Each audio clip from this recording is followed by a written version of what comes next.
Good evening, everybody. Welcome to part 2 of the series, The Church and Teen Parenting. My name is Richard Lundy, and I'm the team leader of Sikunye and will be hosting tonight's webinar. Now, Sikunye is an initiative of the nonprofit Common Good, and we are based in Cape Town. And our goal as Sikunye is to strengthen local church communities to be modern-day villages around families with children in the crucial window of time known as the first 1,000 days. And what we know is when parents or caregivers in this stage are held in supportive relationships, they are better able to provide what their baby needs.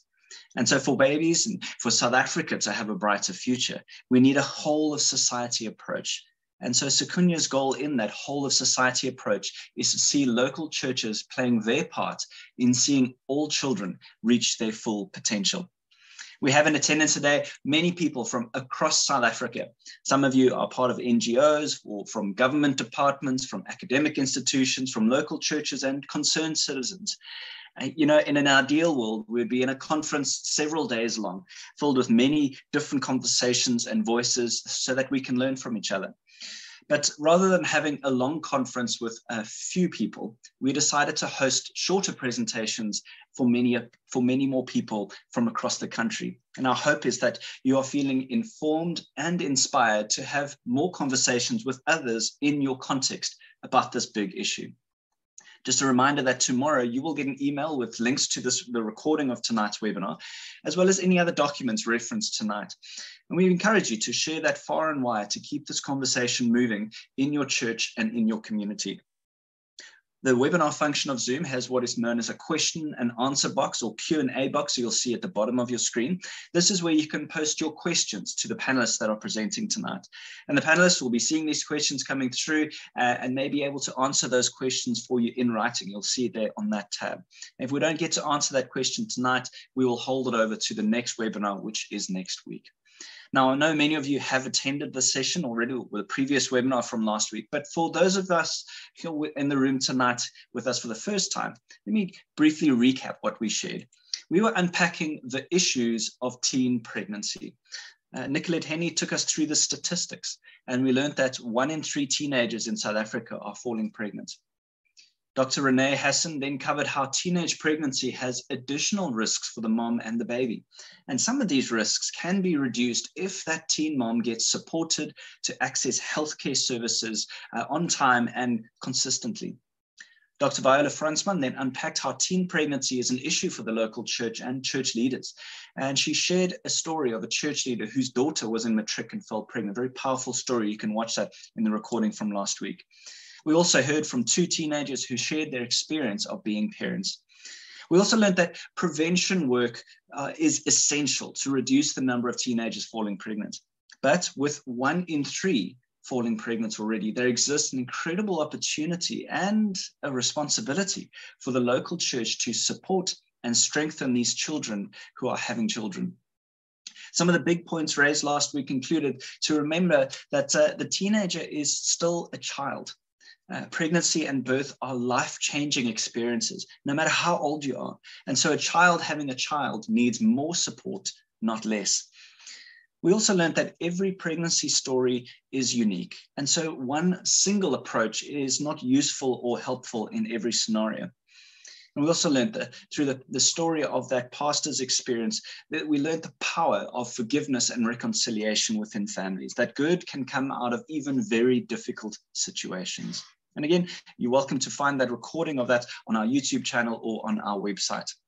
Now, tonight, our overall goal is to give very practical ideas and ways in which you and others can be caring for teenagers who are parents. We are looking at how to engage fathers. What do we want for children? How do we create layers of support? How do we support teenagers without promoting sin? How do we engage the broader family? There is a lot of content coming up over the next 2 hours. And we do regret to say there is load shedding. And we've asked panelists to pre-record things. So some things are going to be a pre-recording and some panelists are going to be live. But the first thing on tonight's agenda is answering that question where we left off with at the end of last week is, what do we want for mom and baby? When we think about the statistics and the issues and the risks and the challenges that teen parents face, it's a very complex issue. And it's helpful to remind ourselves as what do we want for teen parents and their children? What is our desire for them, not just now in this point of crisis, but in the months ahead and in the years ahead? And to help us lean into this topic some more, we've invited Victoria Sikunye to speak. She's currently serving as the secretary of the Kwabekilanga Community Program, whose aim is to promote the well-being of youth, young children, disabled persons, and their families. She's an advocate for all children from the cradle of life, and she spent 26 years in the non-government and faith-based sector in childcare, child protection, and safeguarding. Not only in South Africa, but actually in broader 5 Southern African countries too. And over the last 12 years, she has been raising awareness of the application of childcare policies and programs in various contexts. And so we've asked Victoria to share her thoughts and experiences on what we all want for our children and their children. Let's pay attention to this video recording of Victoria Sikunye.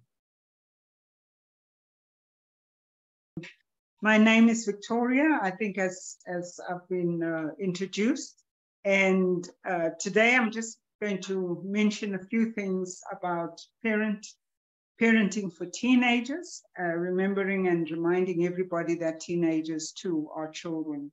And as a church, I need to say that while we would like to build resilience for children and their families or children's families, because we also have child-headed households, our children are often invisible. And I think as much as we talk about the invisibility of children, it is worse when they are teenagers and they've fallen pregnant and they try their best to hide themselves from society because of the evidence of a newborn child coming up.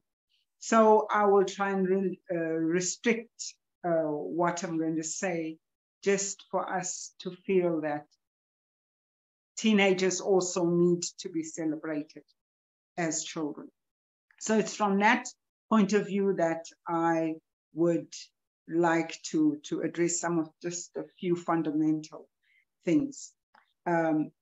When children are parents, we often forget that they are still children and lots of changes are happening to them and they're not aware of that is happening within their bodies. What we need to know and bear in mind all the time is that our fundamental role and responsibility is to ensure that we care for children so that they grow up and they thrive and they reach their full potential. We need to remind ourselves that children are people too.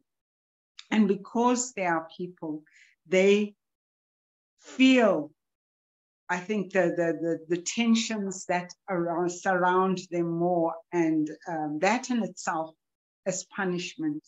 But they're growing up in a society that has, for some stupid reason, I'd say stupid because we do it all the time, I'm guilty of it too, we believe that we need to shame these children. We believe that we need to make them feel guilty. And very often we find people to blame and very seldom look at ourselves and perhaps what we have contributed to their situation. And it is against that backdrop that I would like to say we need to turn society around and be conscientious about not making any person, particularly children, feel guilty. Any person, particularly children, feel ashamed. Any person, and particularly children, blame them for the situations that they find themselves in, because there are many, many circumstances that have forced or caused children to get into a situation where they are fallen pregnant.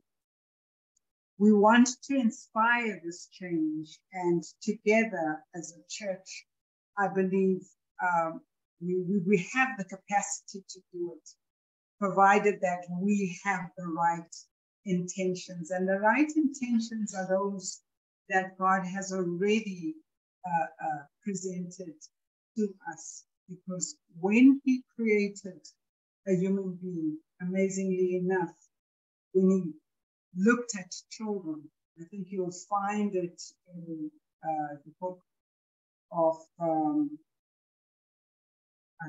if I'm not mistaken, it is Luke 18 or in Matthew, where you would find him talking to a child and bringing a child close to him and reminding us of how precious a child is in his sight, and reminding us that it's those with a mind such as these that will enter the kingdom of God.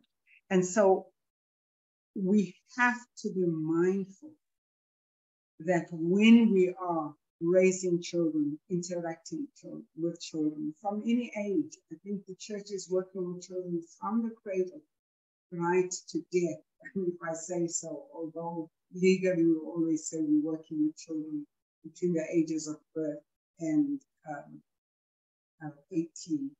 This program that is presented by Sikunye hones us in on the importance of the very, very early ages of raising children, both secularly and biblically.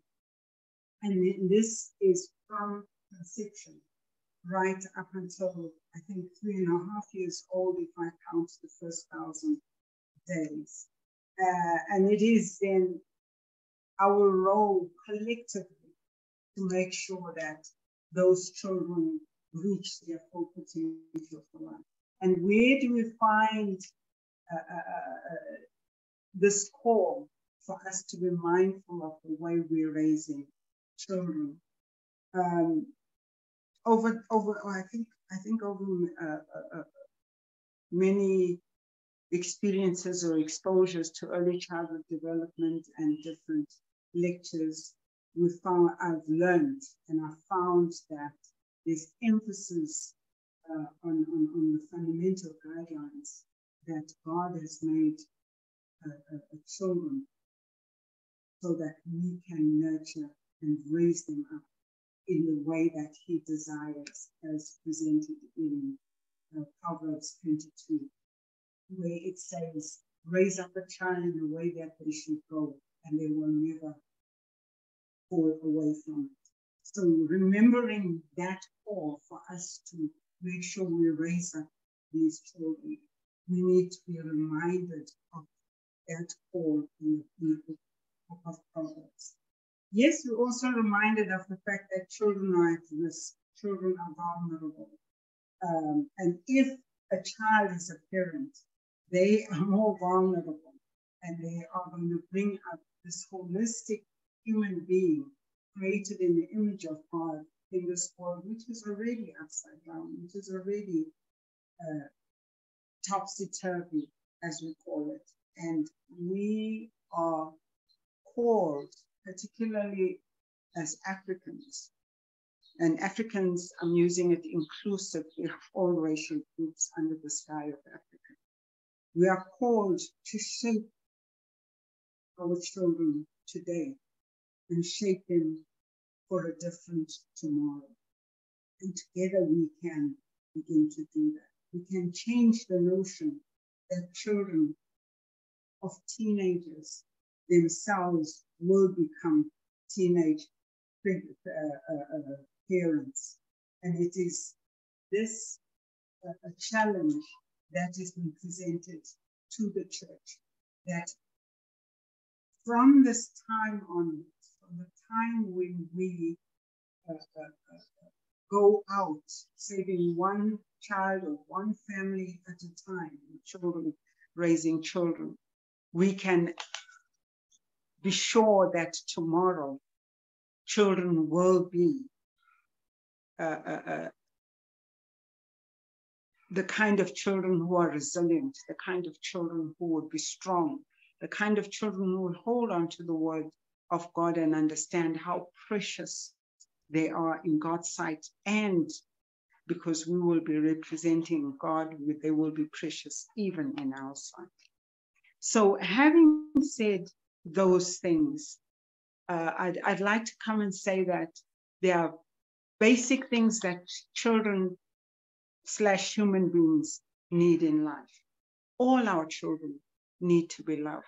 I think you too would acknowledge that you always need to be affirmed with love. All our children desire to be disciplined, corrected, and guided. If you're a human being, you need that sense of feeling that you're in a space of discipline. And all our children need a sense of security. Now, the church being the safe sanctuary that it is for all people, irrespective of what they've done in life, we need to ensure that our churches are a welcoming space for all children, irrespective of what they have done. Likewise, the church has been a safe sanctuary for all people who have done something in their lives, because we're all not perfect and we want to feel welcome. And there are 5 things that I think everybody can begin to ponder when you're dealing with this matter. As people, we all want to have a sense of belonging.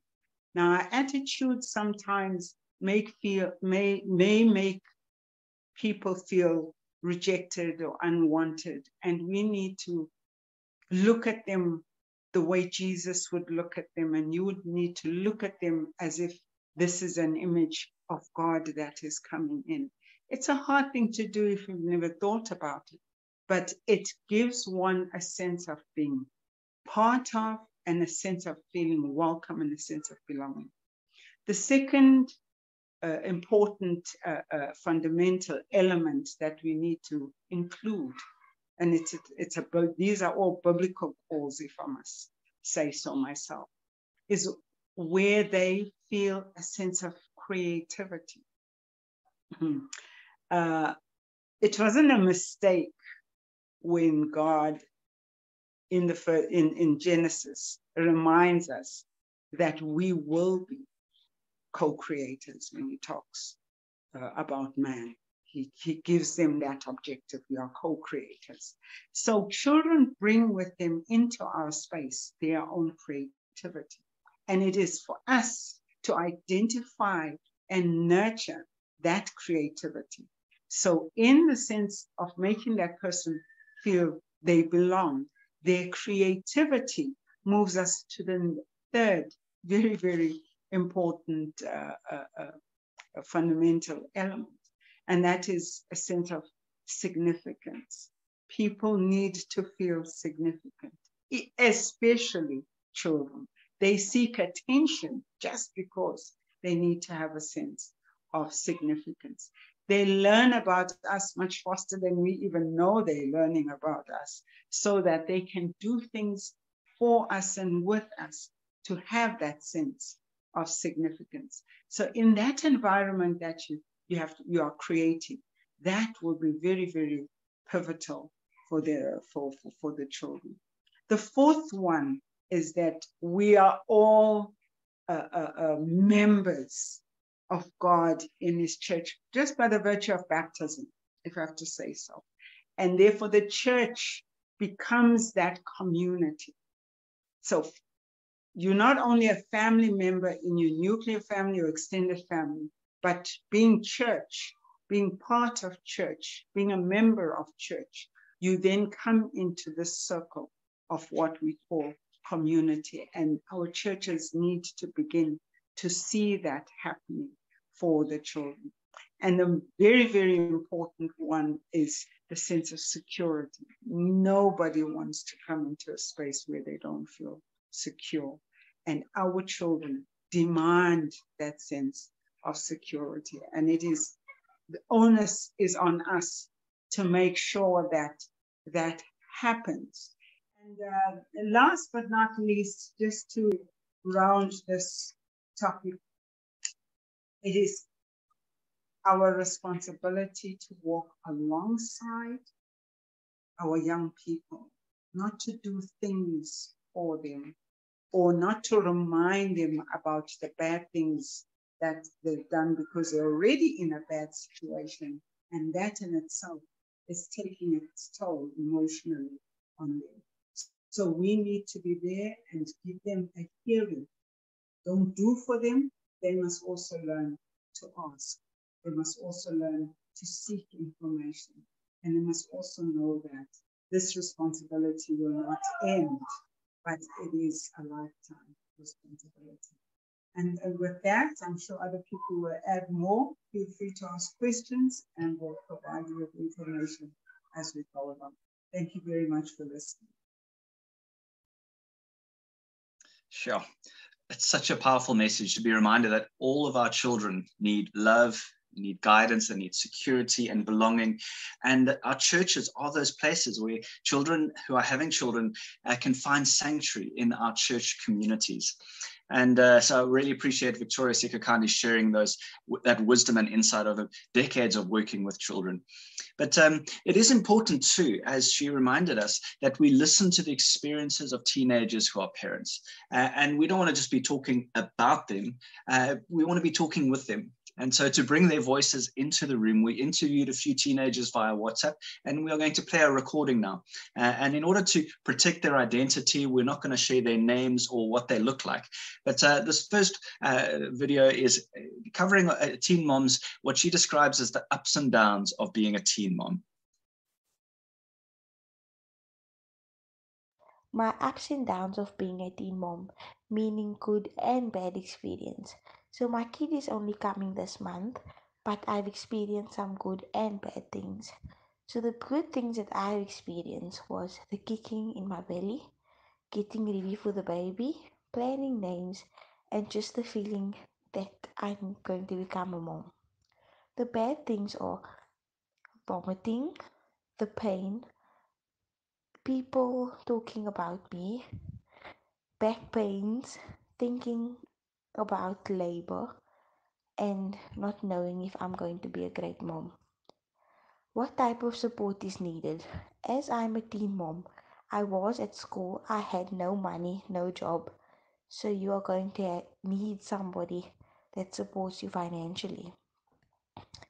The second support that I needed was emotional support, because what people say and talk about you goes to your head, and when you are pregnant you become very emotional.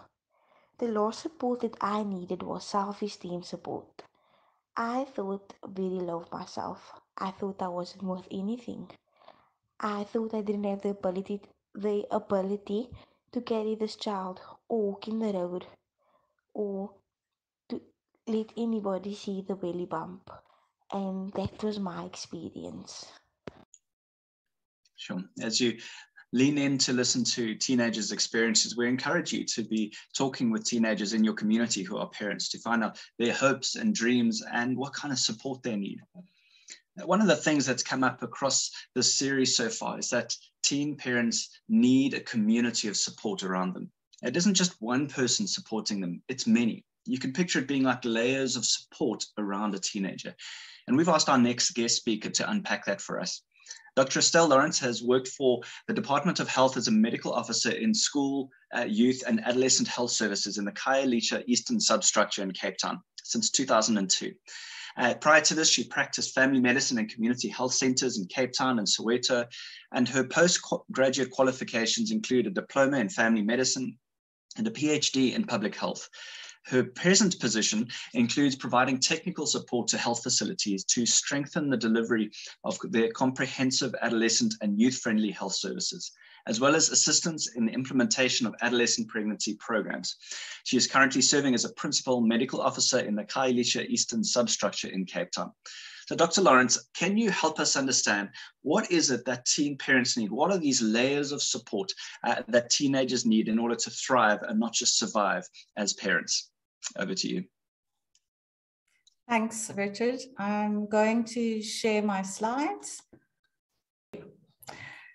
So once again, thank you for inviting me to do a presentation tonight.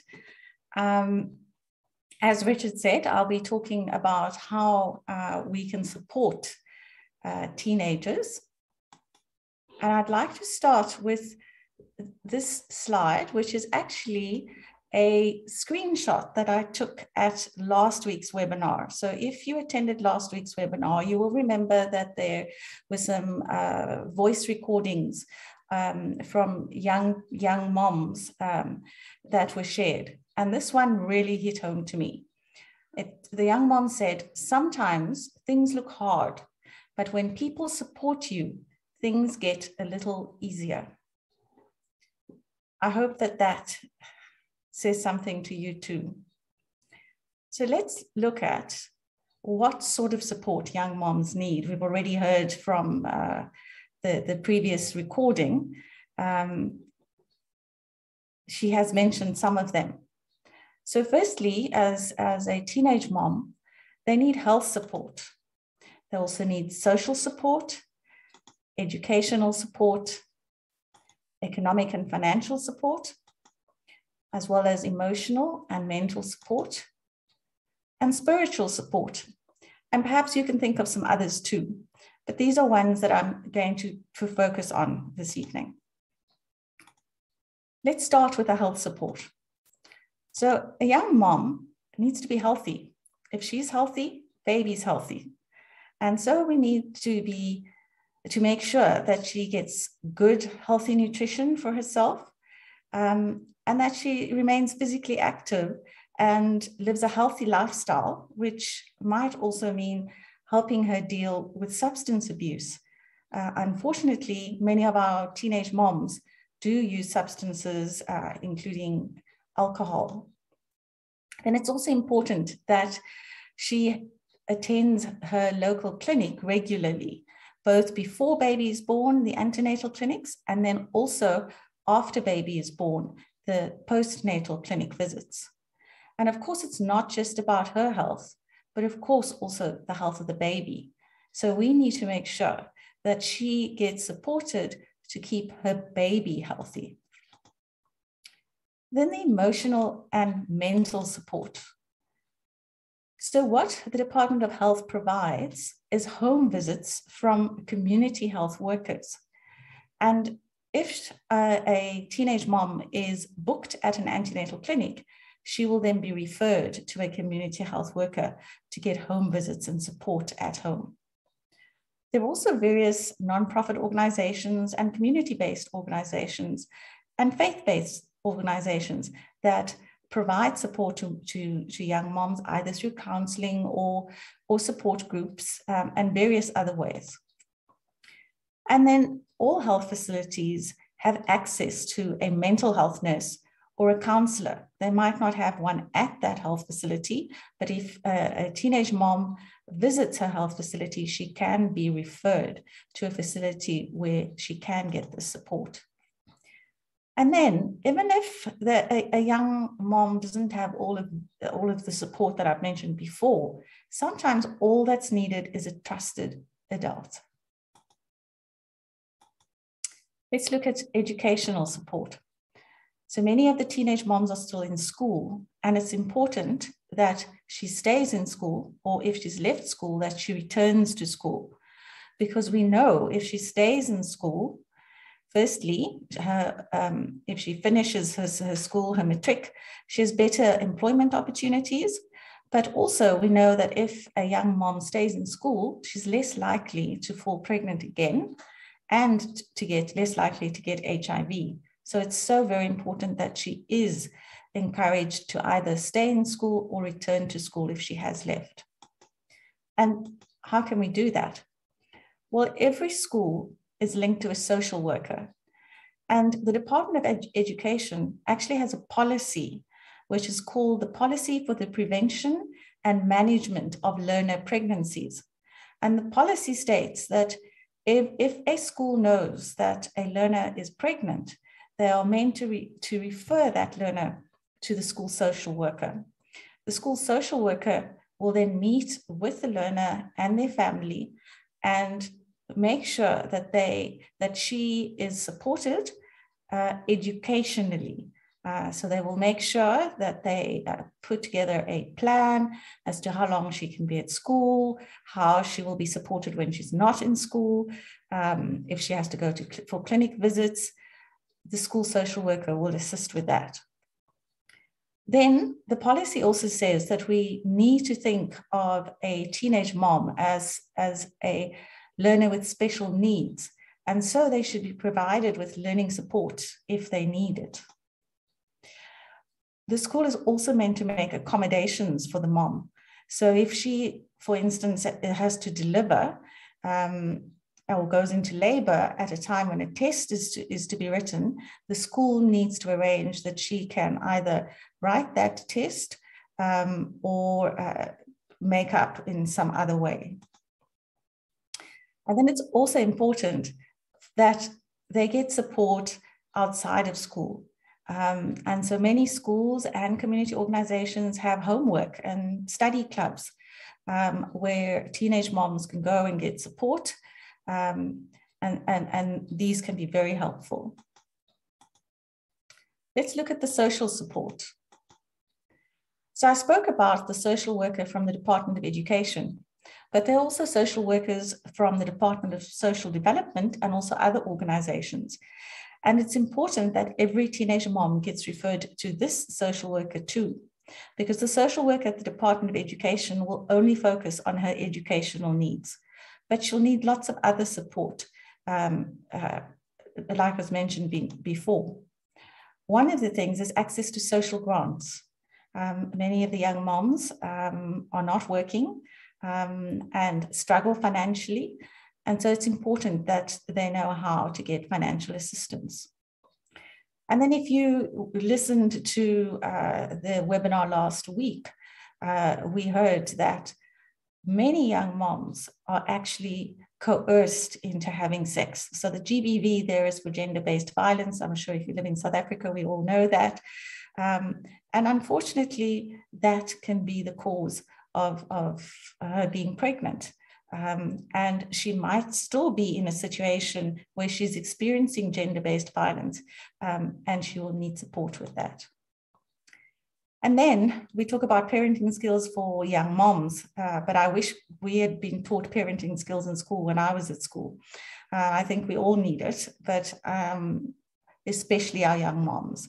And there are many organizations that do provide parenting skills, and it's so important that young moms get linked to these organizations. So I've been saying young moms all the time, but there are young fathers, sometimes not young, but there are young fathers. And then these young moms also have parents that are probably young too. So I just want to bring in the father so that we remember there is a father, and sometimes the father is close and is supportive, sometimes not as close, but still trying to be supportive.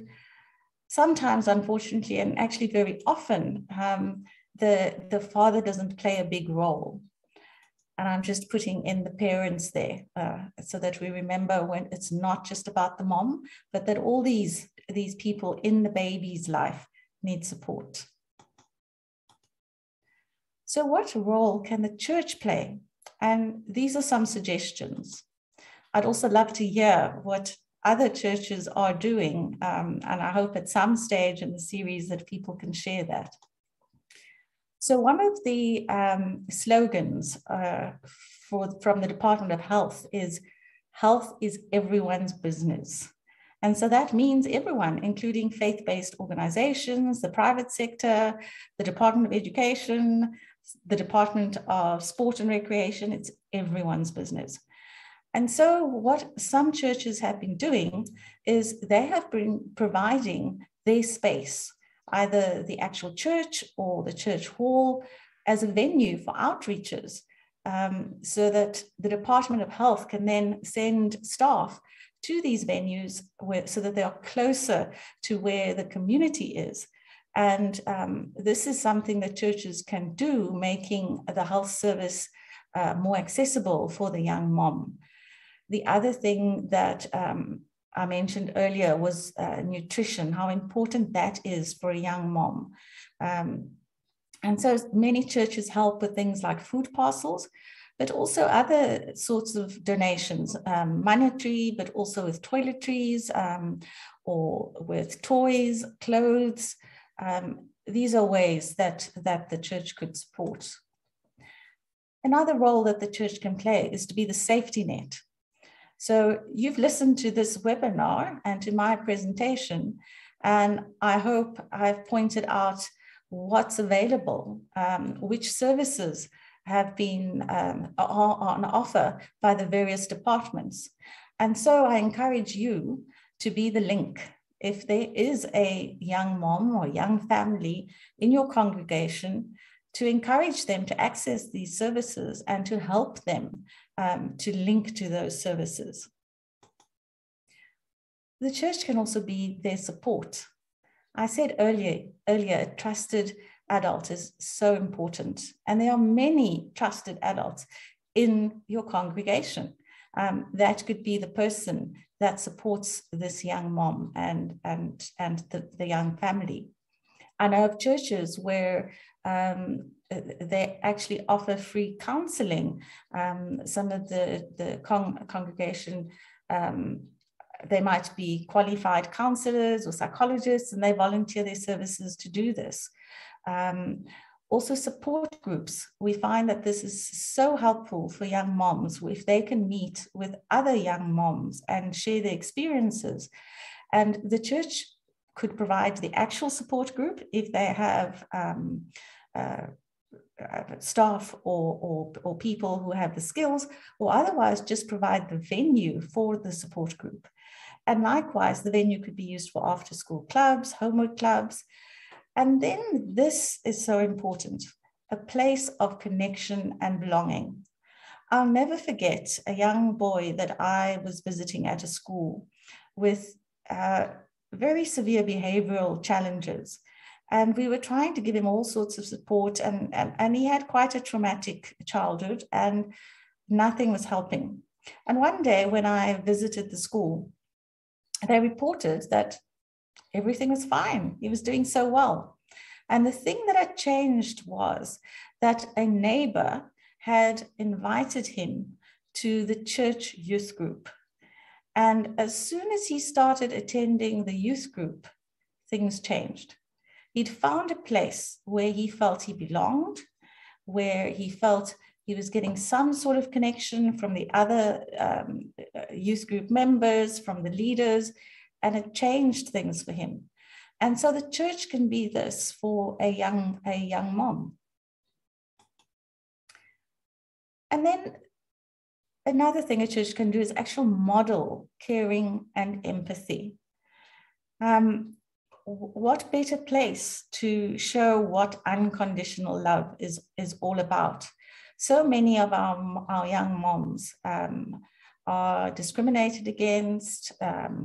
They experience a lot of stigma, and the church could change that.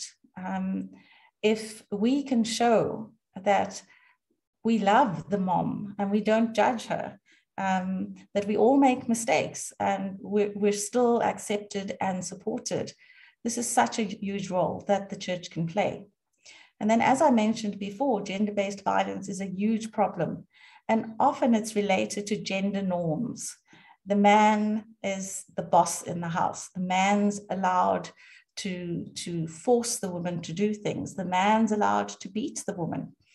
And if we can change this way of thinking through what we do and say within the church, we can play a huge role against fighting gender-based violence. And then I think this is the biggest role that each and every person can play, is breaking the cycle of teenage pregnancy.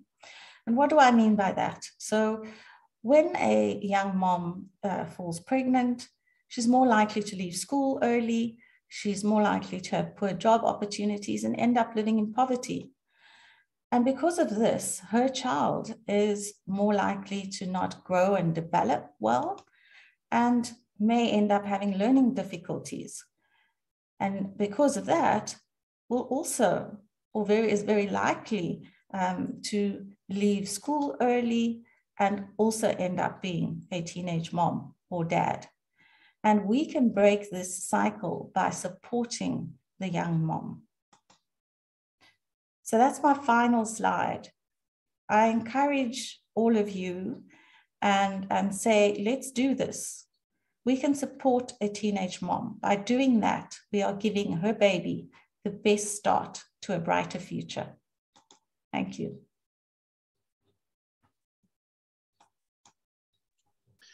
Wow, Dr. Lawrence, thank you so much for your wisdom and expertise. It feels like we could have given you hours and hours more time to share in detail those things. But I think one of the beautiful pictures that you share is that this image of a safety net for a teen parent, that they're facing down this big life event and series of events, not isolated and alone, but rather facing them down with others around them.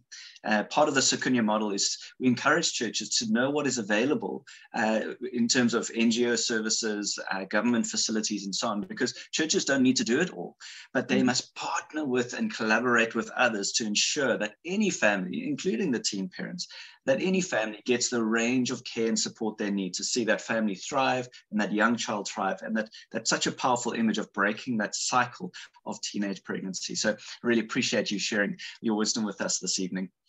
Thank you. In our conversations with church leaders on this topic, they share some difficulties and challenges.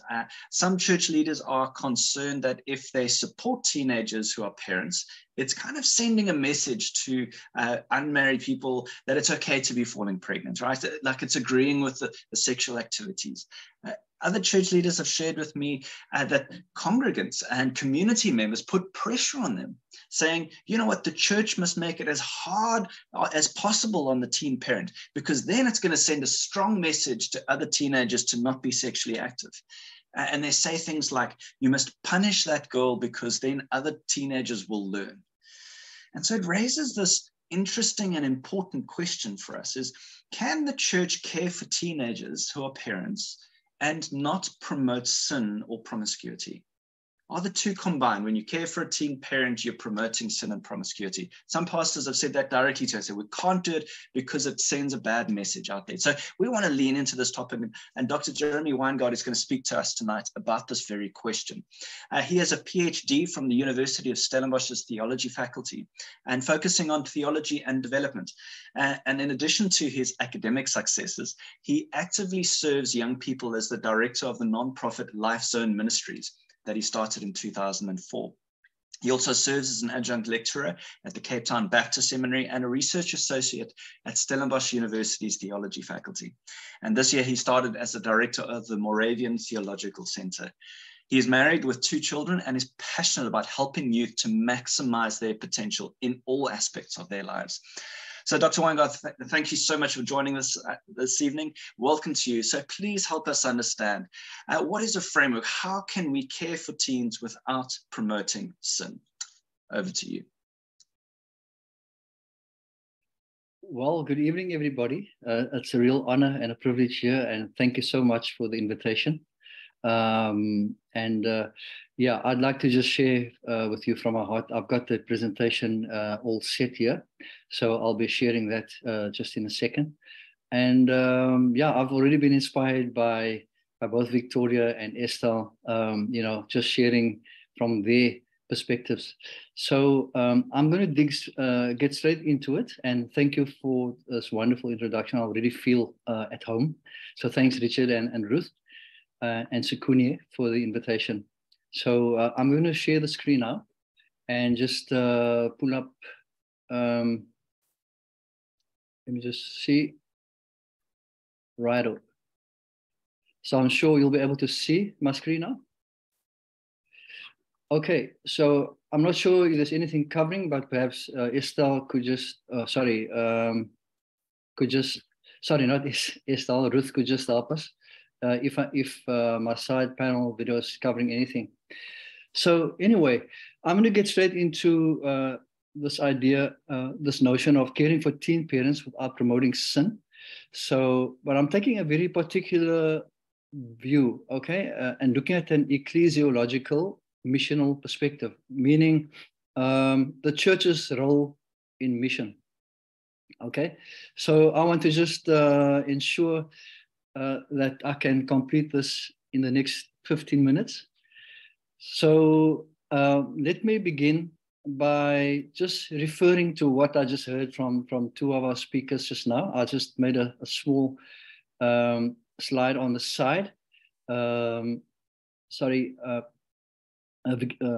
Victoria mentioned something very important earlier on, that children are people too. And if I think of children, I think immediately of Jeremiah chapter 1, verse 5, where God told Jeremiah that before I formed you in the womb, I knew you. Before you were born, I set you apart.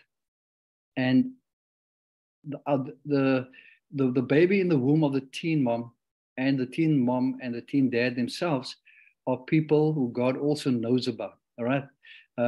It sometimes seems that it's the church and society who do not want to know these valuable, precious children. And Victoria also mentioned 5 things that teen parents need. And these 5 things she's talked about was the sense of belonging, creativity, significance, and also being part of God's community and having a sense of security. And then, of course, Estelle mentioned earlier about the roles that the church can play, providing our venues as safe spaces for outreach. That should be part of the cause. It shouldn't be if or maybe. It should just be that the church should do that. So I'm taking a very biased approach to that. Caring and empathy is core to that. The church can partner health services and all the other social development institutions. The church as teen parent support, and this is where the spiritual dimension comes in, of supporting our young teens. Estelle used the example of the young boy that attended the youth group, and that experience was life-changing, and that's what the church is about and should do.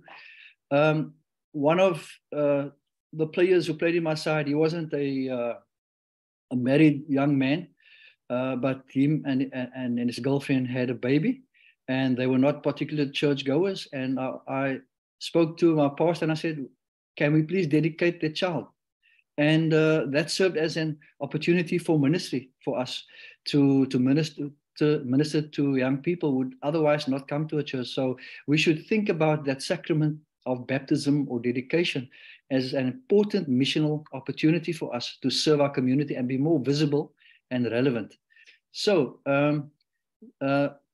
the next slide then leads me into my topic. And this picture that we have here is a picture that is on the Focus on the Family website. And I think it describes exactly, you can see the imagery here, the attitude of, let's say, the minister and the pregnant mom, and you can see there's something happening here. So the pregnancy and the church must be part of our debate. If 1 in 3 kids, as we heard earlier on, or 1 in 3 young ladies are falling pregnant, teens are falling pregnant, then that is quite a big statistic. And that means that we will always be dealing with this challenge of engaging and ministering to our young moms and dads.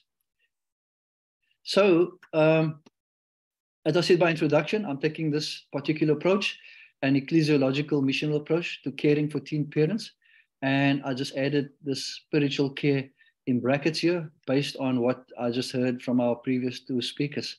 So I'm going to lead into this conversation again by using again this notion here, this little story here of what I found on the website again of Focus on the Family.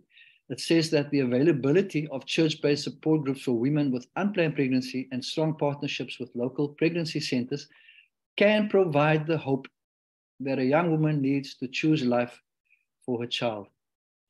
Okay, so we see that the church can provide hope. I'll just drop down to this section here that says it's an opportunity to share the gospel and introduce her or the young man to a savior who cares so much for them. So unfortunately, and this is not me, this is the person telling the story here on this Focus on the Family group, says that this pastor still sees cases where a girl chooses life over abortion, but only to have a church turn their backs on the young woman, even asking her to leave the congregation or the youth group during her pregnancy. The fear of pastors and, of being afraid that other teens could also then fall pregnant. The same message comes from Focus on the Family website, Unplanned Pregnancy and the Church. And it says that after experiencing, and this is not me, this is the person giving the story, just like the young girl's clip that Richard played earlier. And this is in quotation marks. After experiencing my own unplanned pregnancy 20 years ago, I was seconds away from having an abortion myself. I firmly believe that the frequency of abortions would go down dramatically if the church was a better source of help for women in this lady's situation. So the question then is, what if we made the church the first place a young woman ran to when she found out she was pregnant? So instead of away from the church because of shame and guilt, what if the church stopped being so loud about what we are against, but became famous for our love and what we are for? We can be pro-love and not just pro-birth. And then here's an important quote from this Focus on the Family website, following from their comments here. A church without the broken is a broken church. I will just leave that hanging there. So I'm going to then I won't read all of the text here, but essentially what we see here are two lenses, two pictures that helps us to see, when we look through lenses, we have particular biases, obviously. And so when we look at pregnant teens, what are our biases as pastors, as ministers, as leaders in the church? How do we view these teens? Do we view them as just black and white, or should I say sinfulness? Or do we see them as people with potential that God has created in God's own image? And can we see the beauty and the color in all of what this unborn child is about? And just while I'm on this, it's an interesting story. My mom passed away 2 years ago, but at all the functions, 50th, 60th, 70th birthday parties, as the eldest, I would always be making speeches, and I would always tease her and calculate the days from when she got married, she and my dad got married, to when I was born. So there was like within 5 months after the marriage, I was born, and I would tease her, and she would laugh herself, to pieces. And I'm saying that if she thought that I was an unnecessary burden to her, I could have been aborted, given the tradition of the time, the cultural expectation that, people who are unmarried, shouldn't have children, or they should be hidden. But she had me, and God has used me. He's still using me for his glory and his purpose. So we need to support every teen, and we need to uncover our biases as an important exercise as ministers. Only when we do this are we able to deconstruct the lenses we use to work for transformation. We need to remove the log in our own eyes so that we have eyes to see and ears to hear. And then, of course, in John 8, verse 7, we see this text when Jesus speaks to the crowds, the self-righteous people, and he says, let those who have no sin cast the first stone. And so we need to understand that we are called by God to be missional, even with teens. And so this ecclesiological approach, therefore, asks us, what understanding of theology or God or the church do we depend on to inform our decision-making where caring for teen parents are concerned? What theology forms us? What is our understanding of God? What lenses do we look through when we talk about God, the church, and our role when it comes to teen parents? Is it a theology of suspicion, of judgment, and of bias? Or is it a theology of tangible hope, guided by a missiological or kingdom of God principle? And I just completed a chapter in a book that was published on the 18th of October in Norway. It's a group of academics from Stellenbosch University of the Western Cape, Huguenot College. Also a lot of academics in Norway, Sweden, Austria. And I wrote a chapter on tangible hope based on the work of our ministry, Life Zone, where we use football and sports as a vehicle to reach young people, girls and boys, having girls and boys schools, football leagues. And out of my research over the last 10 to 15 years, I interviewed some of the kids who are now some of our own coaches in the school program. And I tried to articulate this concept of tangible hope. Very contradictory, tangible, something concrete, and hope being something abstract. So more about that later. But let me briefly share, as a response, number one, what I think theology is about. And secondly, I will share just some small few thoughts of John de Gruchy's idea of what a faithful praxis or an orthopraxis means for the church in mission, especially in relation to the church's caring for teen parents. And this reinforces the ecclesiological missional approach. And we see the beautiful cross that has made it possible for us to engage ecclesiologically and missionally in society as a relevant organization called the church, this beautiful vehicle. So for me, theology is about these 8 things. And Professor Jürgen Hendricks, one of my mentors, he is now an emeritus professor from Stellenbosch University. When I was doing my master's at Stellenbosch, he presented a number of courses. And he wrote a book together with a lot of African ministers. As Victoria said earlier, African by all expressions within our continent.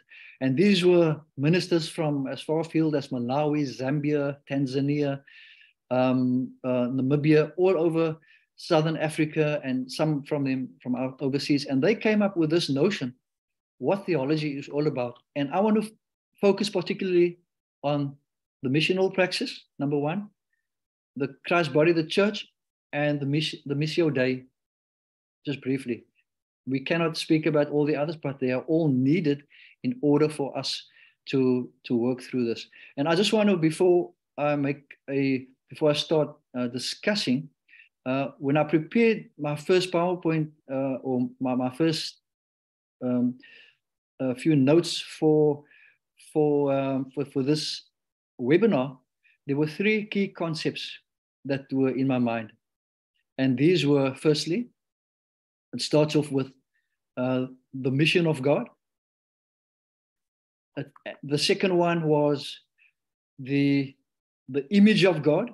And I made a note earlier when Victoria was speaking as well, that we are all created in God's image. And likewise, the teen parent and the baby in the teen mom's womb is also created in God's image.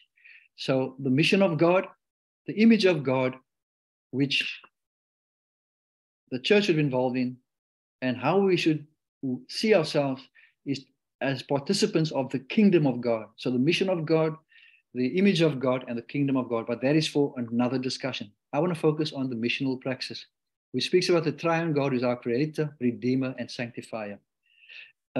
We also talk about Christ's body, the church. We are the church in mission, an apostolic faith community.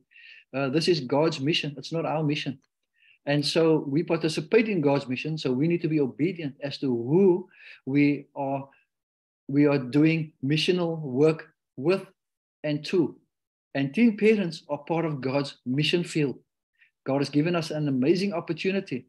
And as Estelle has mentioned earlier, we need to fling open wide our doors, the church doors that have become white elephants in many communities.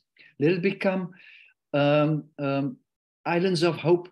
Let it become the places that God intended those buildings to be, to serve others and to be a sign of the kingdom of God. So I'm going to leave the slide because we can have a whole module done on the slide, but you have the idea of what it is. So John de Gruchy, who was very, very involved in the church's fight against apartheid in our era, has an amazing series of work over the many years, and this was one of his 1994 contributions. He says that the very nature of the church has to do with his participation in the Missio Dei. Excuse the N there, my typo. Mission begins with God and is God's mission in and to the world. Who is supposed to be participating there? The church does not initiate, but the church participates in it, in God's mission. The church, it's non-negotiable that we need to deal with teen parents. It's non-negotiable that we need to deal with the violence, the corruption. It's non-negotiable. The church has to be the missional voice in the world. Mission is the total task which God has set the church for the salvation of the world, because mission arises from God's love and concerns for the entire world in all its dimensions. And where do teen parents fit into this? So by locating the church within the divine sending activity of the triune God, mission is not just something which the church does as one activity amongst others, but mission is the very ground for its existence. If we are not ministering to teen parents, then we are not engaged properly in this mission of God. We don't need to fly from here to the USA or to Europe or elsewhere across the world to go and do mission. We have the mission fields in Cape Town in abundance, in South Africa in abundance. The mission field is ripe, and we need to participate in this mission, especially with our teen parents. Thus, the church exists by virtue of its participation in the mission. We exist simply because we are missional, and God has created us as a church that way. So, and where the church fails to participate in God's mission, it ceases to be the church. So participating in mission to teen parents then means that participation in the mission they gives to the church its particular character in the world, right?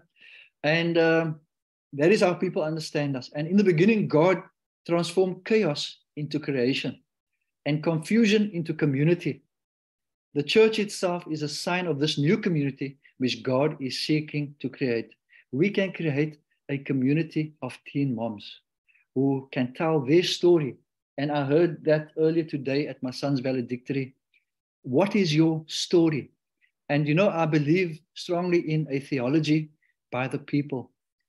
Every child has a voice. This young girl's clip that we heard earlier, this young girl is going to change many lives. She's going to be an influencer, also encouraging other teen moms. The young boy that went to that youth service, as Estelle mentioned, is going to change the world. That person has a story. That boy has his own theology. He has his own story. And we need to encourage that theology by the people. As academics, we can pull together stuff nicely and package it, but we need to hear the stories of our young girls, our young boys, the teen moms. And I'm glad that Richard, when he started, said that we need to bring the voice of the people we are talking about into this conversation. And that was something very beautiful. So thanks for that, Richard. Thus it was the Christians of the early church were accused of turning the world upside down because of the way that they transformed the society around them. So we have to think outside of the box and flip the way churches think about teens. Let's embrace teen moms and dads who are expecting the child. Let's embrace them, because through that we will be able to save their child and the next generation and be part of this transformation that Bryant Myers speaks about, this whole thing of transformation. The mission of God as proclaimed by Jesus is holistic, and our holistic role is with teen moms and dads as well. The struggle for justice and liberation, the need for forgiveness and reconciliation, we heard that earlier, the healing of mind and body, the search for meaning and the awakening and sustaining of faith, hope, and love. These are all kingdom values, kingdom of God values. And we see that Jesus even taught us how to pray. Jesus taught us, thy kingdom come, thy will be done. Where? Not one day in heaven, but on earth as it is in heaven. These values of faith, hope, love, opening up the church doors, ministering to teen moms and teen dads is so important. We need those kingdom values in order to boost the self-esteem, the image of God that is already there, the way they've been created, to help young people to understand that they still have value and to still have a contribution to make. So then, in closing, the story of Jonah demonstrates God's attitude of love and grace to all people.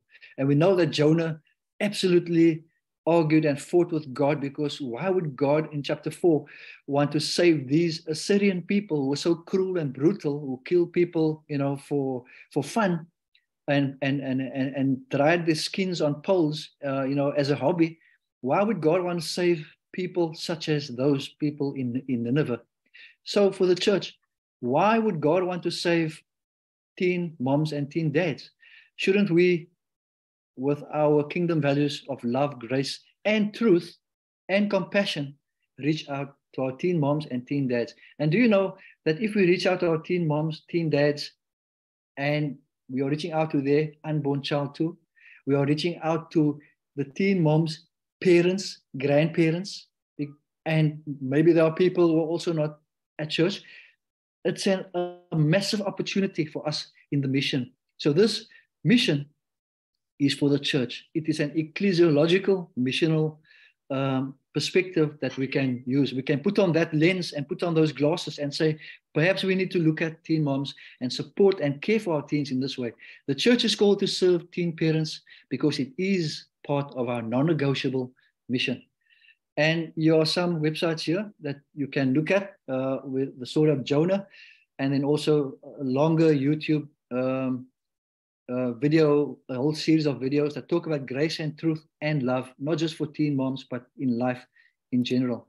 So hopefully this ecclesiological, missional, sorry, another typo, I didn't fix that yet, apologies, approach to and with our teen parents will contribute towards a more graceful, relevant, helpful way of addressing the societal challenge.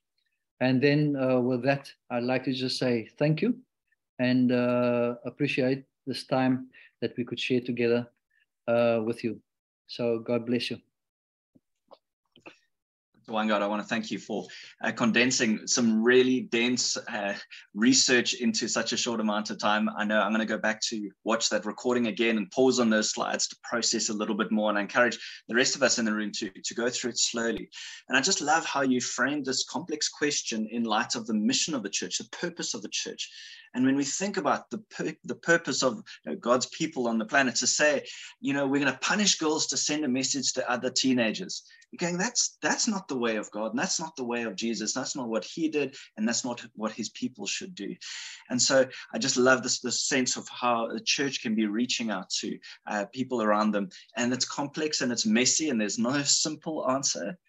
But that's what Jesus did. He got accused of being a friend of a tax collector and eating with sinners, right? Why? He was happy for that criticism because he was on his Father's business, reaching out to those people that wouldn't accept him. He drew them closer to himself. Yes, it got messy. He got accused of things. But you know what? It was worth it. You're saying, my grace is sufficient for every single person, not just the well-behaved, but those that we would say are not well-behaved. So I appreciate you sharing, Dr. Weingart. And I want to share now a recording of a story of a church that is actively caring for teen parents. Capricorn Community Church is a small church in the community of Capricorn in Cape Town. You can describe Capricorn in many different ways, but one way of describing it is that it's a low-income area, high levels of poverty, informal dwellings, crime and violence are commonplace, and a very high level of teen pregnancy. And this church is actively reaching out to teen parents, not just those that are part of their community, but in the broader community of Capricorn too. And so we asked the pastor of Capricorn Community Church to share some of their story. Why are they caring for teens? And so we asked Reverend Bernadette White Phillips to share their story of why do you reach out to teens in Capricorn? As messy as it is, why do you do that? So let's lean in and watch this recording of Reverend Bernadette White Phillips. Hi, everybody. I'm Bernadette White Phillips, and I'm pastor at Capricorn Community Church, which is based in Vrygrond. It's really my happy spot. I have found my niche in this community, and I've been serving there from the first week of lockdown. So I would say this has been my first solid year of church, but the last couple of years have been getting to know the community and understanding the different people that live there and the wonderful diversity that's there. And I really am blessed to be there. I am a missionary for Pinehurst Baptist Church, sent to serve as senior pastor at Capricorn Community Church. I have a real passion for young people, particularly those who are facing trials and challenges. And in the first year of my time at Capricorn Community Church, I noticed that there were a lot of teenage pregnancies, not only in our church, but also in the community. I think COVID had something to do with it, but just finding out from people, this is kind of the norm. Young girls are falling pregnant, even from as young as primary school, and the ones in in our church were mainly teenagers. And it really concerned me about sort of the support that these girls were getting, because I was hearing feedback from the parents who were understandably really upset, and they were trying to decide what to do with these young girls. Now it means their future is kind of ruined, and what do we do with the problem? And it's a sin to sleep with someone before you're married, and it came with a whole lot of spiritual issues, a whole lot of emotional issues and practical issues. And so I had to put my head around this, and I wanted to just ask the question. I had to ask myself, so in this situation, how does Jesus ask me to respond? And I've just written a few scriptures that sort of get my heart beating. And the first one is actually quite an interesting one, because it says, let the children come to me. Jesus says, do not stop them, for the kingdom of heaven belongs to such as these, from Matthew 19. Because I got to really understand that these teenagers are still children themselves. Although they are physically mature enough to engage in sexual practices, but emotionally, they're still very young. And perhaps they are terrified and scared. And, you know, as a pastor of a church, what do? Do we say, oh, no, sorry, you're unclean and you can't come near us? And you're going to be disciplined, or are you going to embrace, or are you going to invite, and are you going to help restore? Are you going to partner? And I think that's where my heart lies, is that these young girls really need to be anchored at this time, for the sake of for their lives, but also for the next generation, that these young women and men, because we mustn't forget the partners, because they're also very important in this decision of supporting. It's important that they also receive support. So that was kind of my heartbeat, is just to hold on to them and bring them in closer to the heart of our heart of the church, and also the heart of the Father. And the other scripture was in terms of partnering with God, when Jesus says, come to me, all you are weary, for my yoke is light, and I will carry you. And so this is the encouragement, is to invite people in, the young teens in, but not just to let us carry them, but also to allow the Father to hold them as well, as they experience this new concept of parenting. And the third scripture is the partnership that we have in prayer with the Lord, where he says, bring all your burdens, in Philippians 4 verse 67, that we bring all our requests before the Lord, and that we pray with the teenagers, so that they become praying parents too. So it's a responsibility that the church has to walk with people who are broken, who are suffering, and who need the love of Jesus and restoration and salvation. This is a missional opportunity for the church to work with teens who are in pregnancy. So and when they give birth to babies, that's kind of when the action takes place. We can't just say, well done, now that you're a parent, and walk away. It's like journeying with everyone, from the dedication of babies to the growth of these children and integration of them into the church, because we're a family. I'm certainly not just a pastor of a church. I see myself as a sister and as a mother in the community as well. So I just wanted to share, well, what do we do with all those pregnancies in the community? I had absolutely no idea. It's not some, I come from Pinelands, and maybe one or two girls have been pregnant before marriage, but generally I never really engaged with it. But here in the church, here we have these young children giving birth. And so I decided to reach out and ask for help. And our church had a group, had done training for the first 1,000 days. I was part of that mothers group. And then I approached them and I said, what should we do? We've got so many young people. It's COVID, it's lockdown. What can we do? And so I was sort of pointed to common ground, and I came across somebody called Yvonne, and she's just amazing. She said, I'd love to come and support you as you prepare a support group for these young girls. And so we've found our own way in running a weekly meeting for these girls in preparation for pregnancy, during pregnancy, and also preparation for parenthood. So she was such a blessing, because I now kind of have an idea. I mean, from chair yoga to relaxation exercises, bringing in a doula to help our girls prepare for the time they would give birth. And it really is a challenging experience, because the hospitals that they attend, the government facilities and clinics, are not very welcoming necessarily of these young girls, and they really don't have an easy time. And so we need to teach young people their rights. We need to teach them what to expect, because they are literally terrified of the whole birthing process. And then, of course, having to face parenthood at such an age. And we've got to be there every step of the way, as I've mentioned before. So Yvonne was amazing. And for many reasons, we eventually stopped the group and haven't picked it up again, but it is still part of our radar. We have our little kids now, they're toddlers and they growing beautifully. And there's just something that I really want to encourage church leaders, is that as soon as they're able, we want the teen parents to come to church. We want them to be part of our activities. So for instance, our teenagers do Bible study on a Tuesday night. We say, come, bring your baby, if obviously when it's the right time, bring your child in. There are many hands. You know, when a baby cries in a teenage group, no one stresses because they're noisy anyway. And so we have teenagers sitting in our Bible studies. If there's a youth meeting on, they're allowed to bring their baby too. So the child gets included, many hands hold and love. And in the church, we also have this kind of sharing of babies.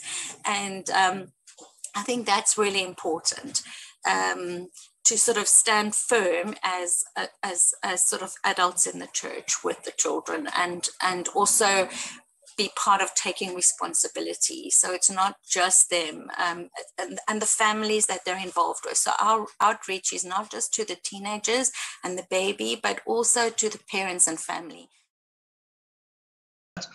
I think it's important to see how this church is actively on mission with God to reach the teenagers. And one thing that was mentioned earlier, Estelle Lawrence mentioned how 1 in 3 teen moms do not return to school. And this has a long-term impact on mom and that cycle of teen pregnancy that we heard about. And so our next speaker is going to unpack how do we support teenagers in their schooling. So Noluthando Yawa, she is a teacher by profession and is currently a high school instructional coach, where she strengthens and empowers other teachers to excel in their role. She is currently studying her master's degree, and the combination of her personal passion and her work within schools is well suited to help us understand how churches can be better supporting teenagers in their schools.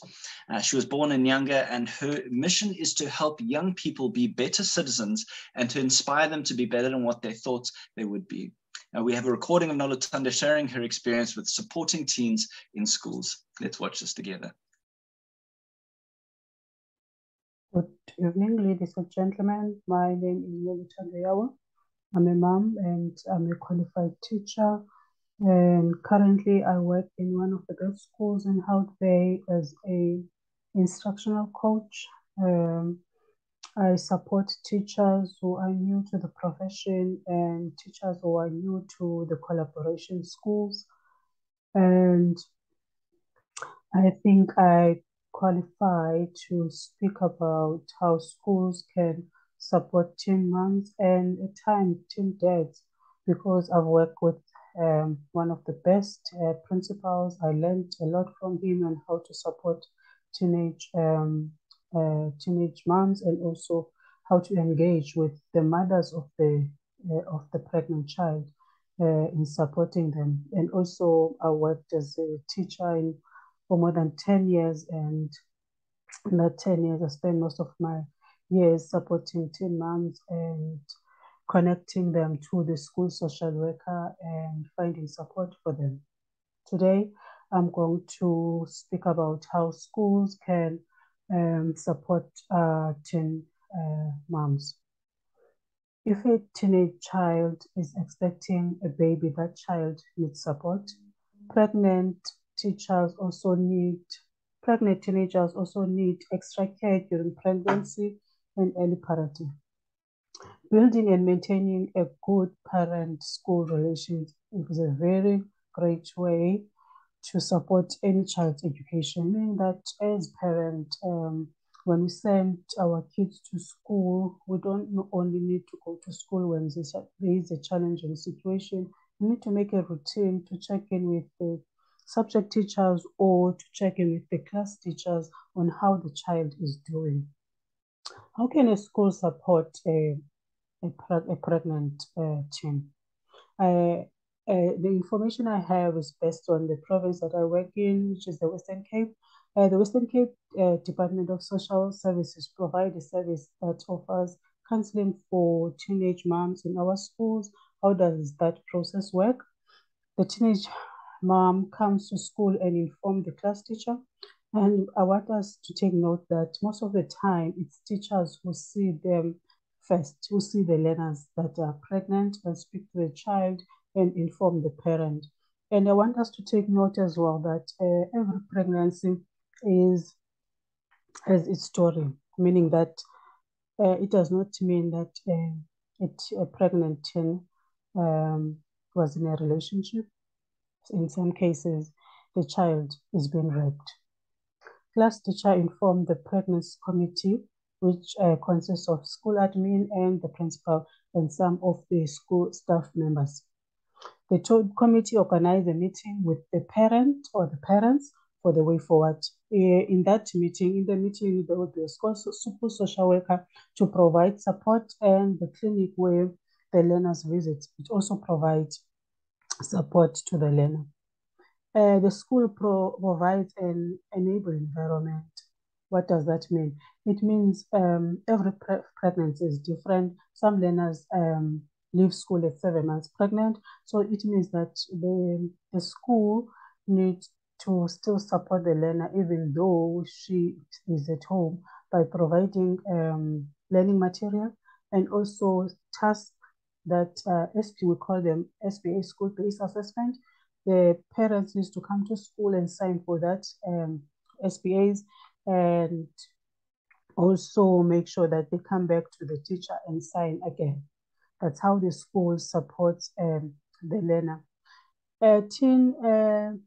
Teenagers who are pregnant are also facing challenges besides in the learning environment. The early motherhood affects them physically, psychologically. They now need to adapt with adulthood social roles, meaning that taking care of the child. And you must remember, ladies and gentlemen, that this is a kid who is going to take care of another kid, meaning that they need extra support, not only from the teacher, the family, and also from our community as well. There's a saying that it takes a village to raise a child. The school is a part of the community.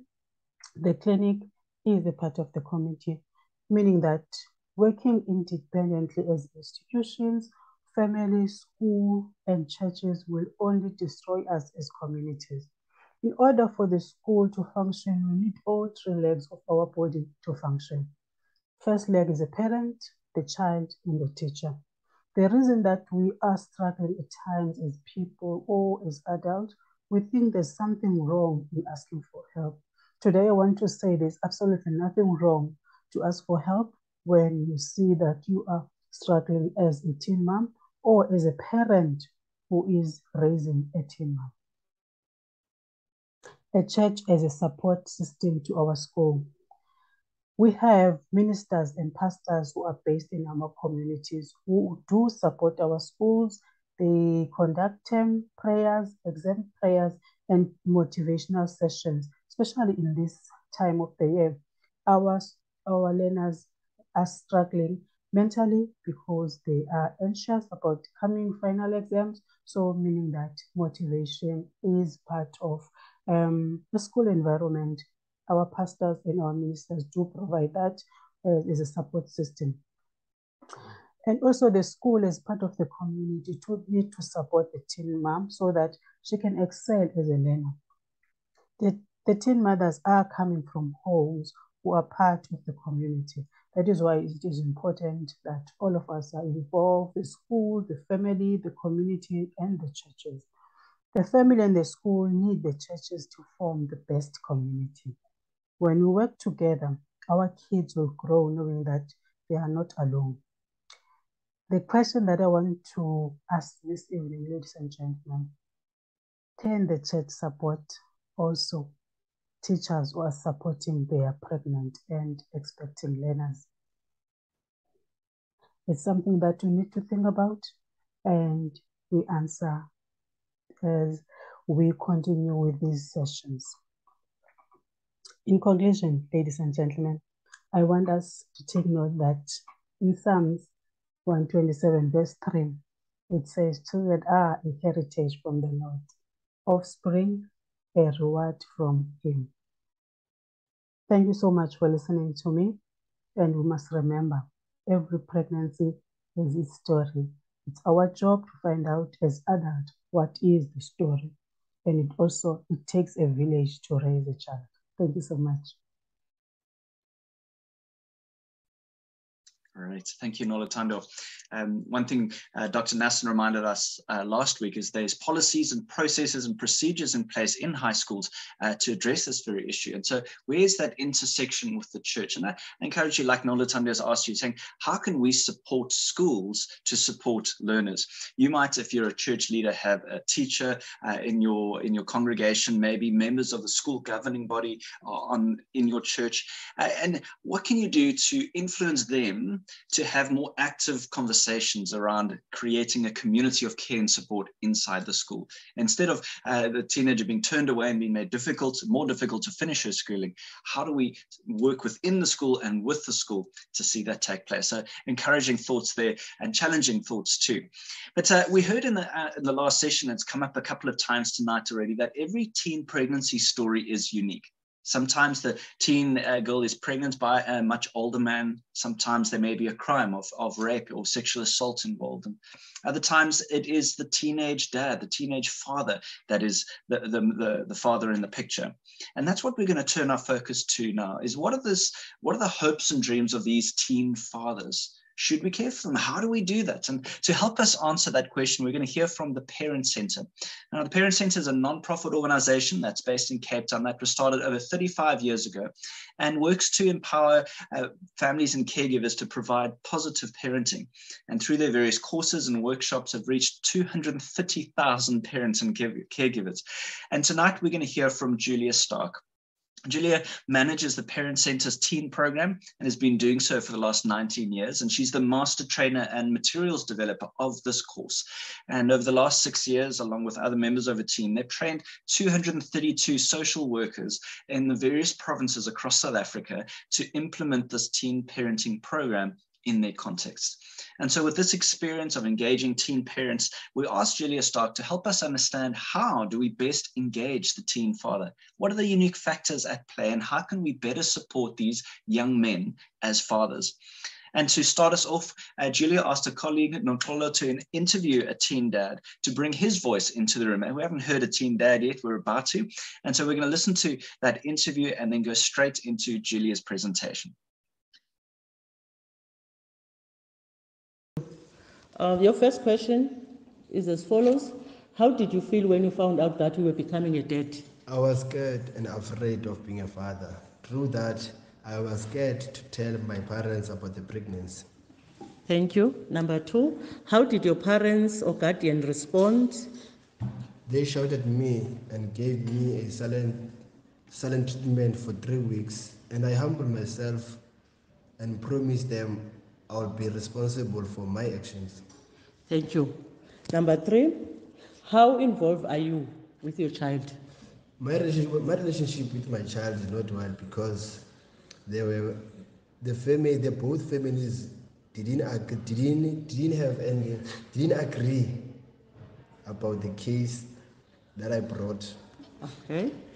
Thank you. Number 4, what has been your biggest challenge being a teen father? I lost benefits that I used to get. I don't get them anymore.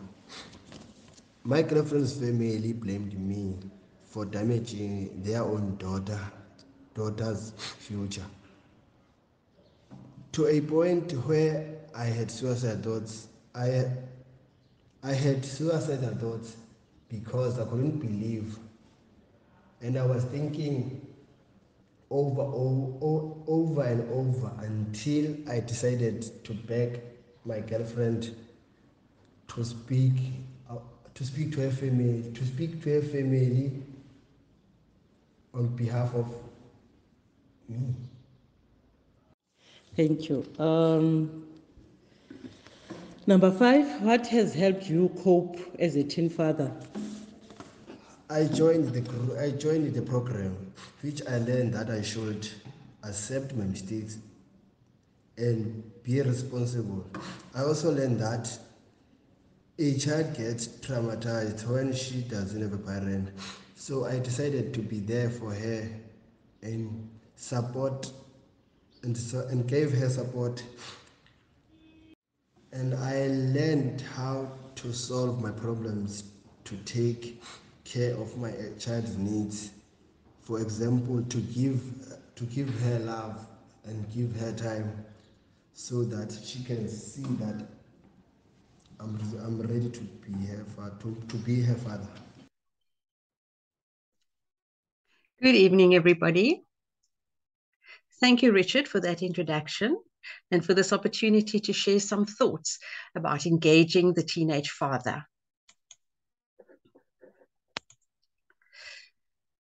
We'll be unpacking what are the unique challenges that teen fathers face. How can we, as nonprofits, faith-based organizations, and community-based organizations, engage meaningfully with teen fathers? And what are the opportunities for teen fathers to play a part in their children's lives? This is a model that is useful as we look at concentric circles of support for the teenage father. Each teenage father is unique. His challenges are unique, but he's part of a complex, dynamic, social ecosystem, which will determine his opportunities for playing a fatherhood role, as well as our ability to engage with him so that all parties have an opportunity to thrive and to reach their potential. So let's just have a look at this model because we'll be referring to it as we go forward. You will see that in the center of the model, you have the individual, in this case, the teen father. In the next layer of support, you have his immediate family, followed by his neighborhood, the schools he attends, and his close community. And then the circle beyond that is the circle of support provided by community services, by our child, our faith-based organizations, our churches, etc. And these are all encompassed in the widely shared cultural values, beliefs, and customs and laws of the land, which govern the way we interact. It's a dynamic model, which means that anything that impacts the individual is likely to impact his family. And so too, if we work from the outer support levels in, if we can support families, we will eventually also provide support for the individual.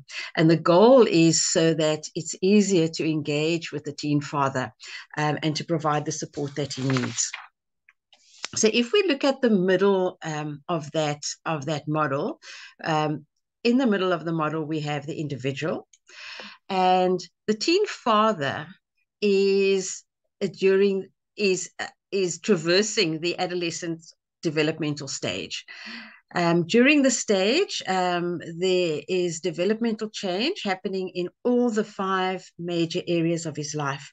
The physical changes, cognitive or intellectual changes, emotional changes, social changes, and spiritual changes. These changes are helping him to move from being a child to being an adult. As we heard last week, the teen mom is experiencing an adolescence interrupted, or an interrupted adolescence, and so is the teen father, because the goal of this stage of development is that we develop our own identity. We answer the question, who am I? And for the teenage parent and teenage father, therefore, who is both an adolescent as well as being a father, in other words, he has both adolescent and adult responsibilities, this can easily result in identity confusion of not knowing what his role is. In addition, teenagers are often not given enough information or enough correct information about the developmental changes that will occur during this period, together with a lot of misinformation that is spread by their peers. Misinformation that often results in risky behavior and experimentation, which can have devastating effects like a teen pregnancy or perhaps a life-threatening illness. So thirdly, the individual teen father often has a lack of mentorship or someone to talk to. We don't really encourage our boy children. We should, but we don't encourage our boy children to express their feelings and to talk deeply about things that concern them.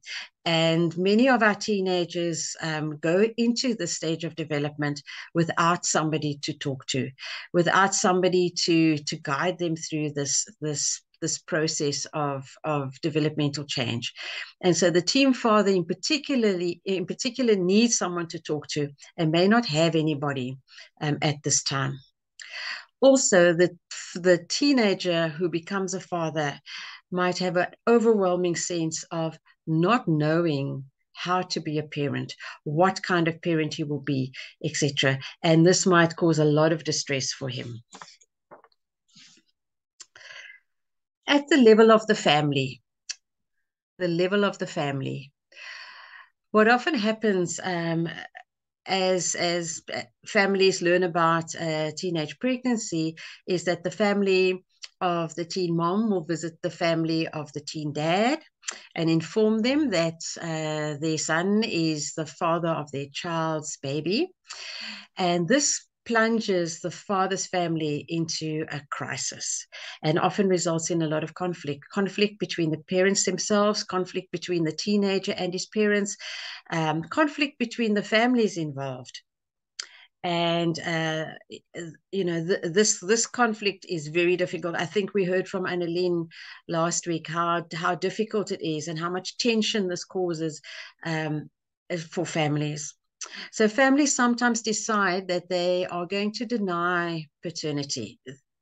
The father's family might decide that they are unable to take on the financial burden and the care burden that this pregnancy brings, and they might encourage their teenage son to deny paternity of the child, which of course is very hurtful to the teen mom.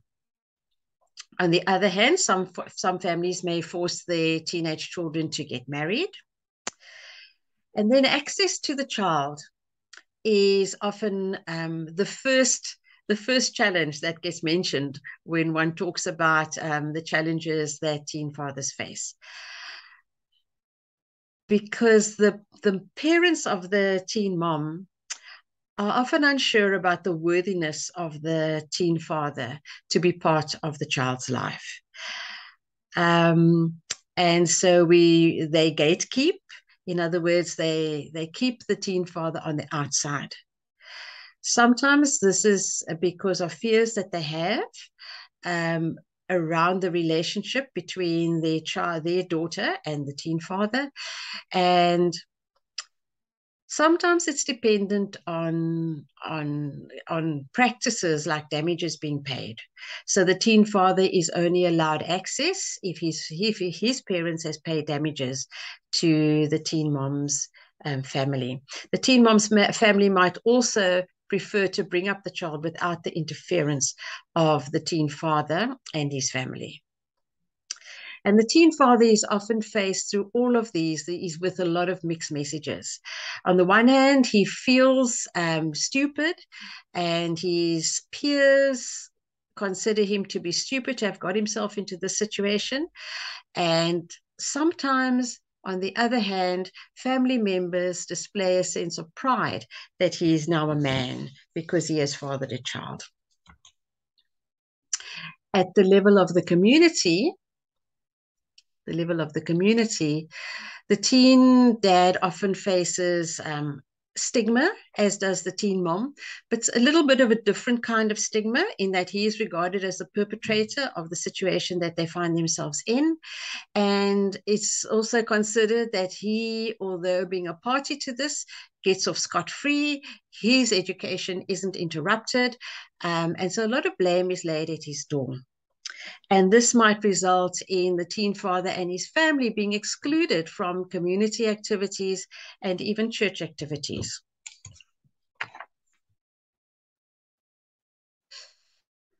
And then at the level of the family, the home, and the school. So this is the immediate level that the teen father engages with on a daily basis.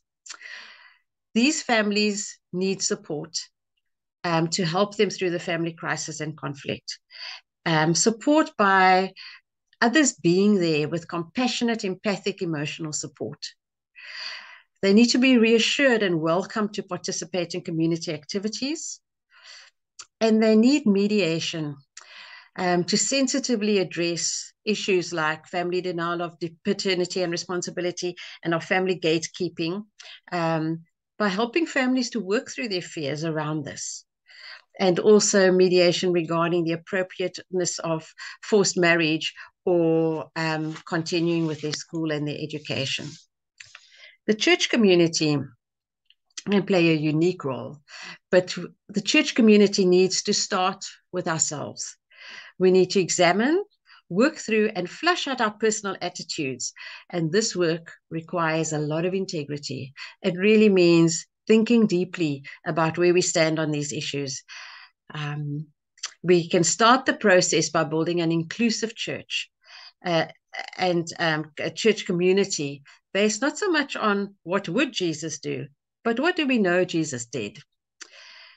Pastors need to lead from the front and to model forgiveness, grace, compassion, and empathy by actually doing or practicing all of these. Church leaders need to get on board. And one of the ways of involving them most effectively is when they're involved in the actual planning for an inclusive church community rather than told to be an inclusive church community. And then churches need to enlist professional help. If they don't have the resources to deal with some of the issues, they need to know what the resources in their community are. And some churches are reluctant to refer to a non-church-based help, but they need to be encouraged to see, what help is best for the family and the teen father and teen mother at this stage. Then at the individual level, the teenager needs to rebuild his sense of self-worth. So this is work that he needs to do, but he does it best when he is shown genuine care and concern. Teenagers see through hypocrisy so quickly and easily. So once they are assured that we genuinely are concerned, they are more likely to engage with us. We struggle as well with engagement of teen fathers in our parenting program. Of the 260 teen parents and caregivers who have participated this year, 43 or 17% were male. But of these 43, 9 were biological fathers, which is 20%, and the rest were male caregivers of siblings. These are, in fact, good numbers. Every teen father that enlists for our program is welcomed onto the program, because we know that they will go away feeling skilled to actually build a good, solid relationship with their child. And many of our male caregivers, we know, are teen fathers as well, but by saying they're caregivers, they don't have to identify themselves as biological parents. And we are happy that they too go away with the skills and are better parents in the long run. We also know that our program prevents child abuse and neglect, and that it plays a preventative role in future teen pregnancies. So when it comes to the individual, we need to reach out. And sometimes this means providing mentorship or someone to talk to, someone who they can call at the drop of a hat. So what are the child raising opportunities for teen fathers? Fathers and their children have a right to a caring and nurturing relationship. Teen fathers have a right to engagement with their children. However, these rights are subject to the best interests of the child, which always need to be taken into account. And sometimes the teen dad needs to do some work first. But teen fathers can do the work. They can seek help for themselves. They can upskill themselves with parenting skills. And they can be supportive of the child's mother. For example, they can go along to clinic visits. They can play with the child or take care of the child in the afternoon so that the teen mom can do homework. They can be engaged fathers. In summary, as a caring community, we can acknowledge and alleviate the distress of families and teen moms and dads faced with the crisis of teen pregnancy. We can try to understand the unique challenges that teen dads are grappling with. And we can be there and reach out to teen dads and encourage father-child engagement. We can journey with them to promote healthy outcomes throughout the first 1,000 days of their child's life and far beyond. Sikunye, thank you for the most valuable work you do and for this opportunity to share in the series. And to my team of teen parenting facilitators at the Parent Center, Kolalwe, Elizabeth, Nicolo, Pumla, and Charles, and Shuaib Sali, our fatherhood program facilitator, thank you for your input to this presentation. Thank you so much, and good night. It feels like every time I hear the Parent Center present something, I'm copiously taking notes because there's so much great content. And when we're thinking about fathers, we realize how many times they're ignored or forgotten or excluded and forbidden from participating in the life of their young child. And what Julia shared too in those circle diagrams is, you know, there's the child, the teenager at the center, but what about the rest of the family, the other people in the household, mom and dad and auntie, uncle, maybe grandmother, grandfather, when they hear the news that one of their children is pregnant, they have to process that as well, right? We heard in the story earlier about the teen dad being shouted at by his parents and then getting a silent treatment for 3 weeks. Last week, we heard of a teen mom who said that family wanted nothing to do with her. And another story we heard is how a teen mom had to leave the house when baby was born, right? The family around the teenager has a crucial role to play in supporting. But what role does the church have in this situation of family relationships? And our next speaker is going to help us understand this. Cleopas Maseko is the CEO of Thembaletu in Nkomazi in Mpumalanga. And the mission of Thembaletu is to alleviate the suffering of the people of Nkomazi by providing health, spiritual counseling, livelihoods, and social services to the vulnerable and marginalized people. Cleopas is also director of the ZA Foundation, a UK charity that is supporting organizations to implement activities that support children and youth work. And his work leads him to engage with a wide range of families and communities. Cleopas is committed to addressing social and economic challenges in the Nkomazi region, and is married with 3 children. So Cleopas, what can church leaders do to engage the families, the parents and caregivers of those teenagers? What opportunities exist to reach into the households from where these teen parents are coming? Over to you. Very much, Richard. I really appreciate the work done by Sikunye, but special greetings to all of you. It is indeed an honor and a privilege to be part of this discussion on a very sensitive subject about teenage pregnancy. As already indicated, I'm the CEO of Thembaletu Nkomazi, that's an NGO. And being part of that, it has really given me a privilege to work with pregnant teenagers, which also affords me an opportunity to really understand some of the challenges that they encounter, but not only limited to pregnant teenagers, but to the entire family. But before I proceed, I will want to really acknowledge the presentation by today's panelists, including Dr. Jeremy, Dr. Estelle Victoria, Pastor Benedict Nolutando, and Julia. But in addition to that is also to acknowledge the contributions by the panelists who presented last week. I think it needs to be recognized that they laid a solid foundation for us really to understand the subject of teenage pregnancy, including the impact it is having, firstly to the pregnant teenagers, but also to the families and the society as a whole. I think last week, those who attended, they will recall that we were given statistics. But in following those statistics, it needs to be recognized that we're not dealing only in terms of the numbers. Those are not numbers.